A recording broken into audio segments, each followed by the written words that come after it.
It's an event that's inspired songs and stories for decades. Today marks the 46th anniversary of the wreck of the Edmund Fitzgerald.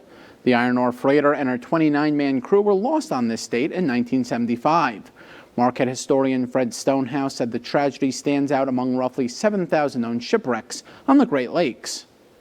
Walk, for example, into the classroom of any grade school in the Great Lakes area, and you could ask the kids for two shipwrecks, and they will give you, of course, Titanic, and they will give you the Edmund Fitzgerald. The Edmund Fitzgerald was lost on 10 November 1975 at about 7:10 p.m. On her last trip, she carried about 27,000 tons of pellets.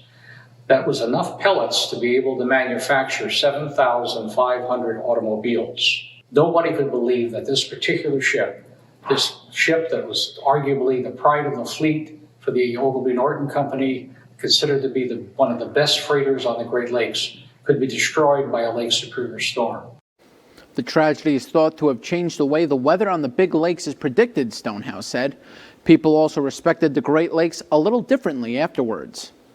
46 years later, we still don't know what happened to the Edmund Fitzgerald that night. The Edmund Fitzgerald has really become embedded in the history of the Great Lakes and the history particularly of Lake Superior, the lore and the legend of this Great Lake. And certainly throughout the Great Lakes area on this anniversary date, sailors everywhere, both afloat and ashore, will be remembering silently, or in some cases in public ceremonies, the terrible loss of Fitzgerald and her crew.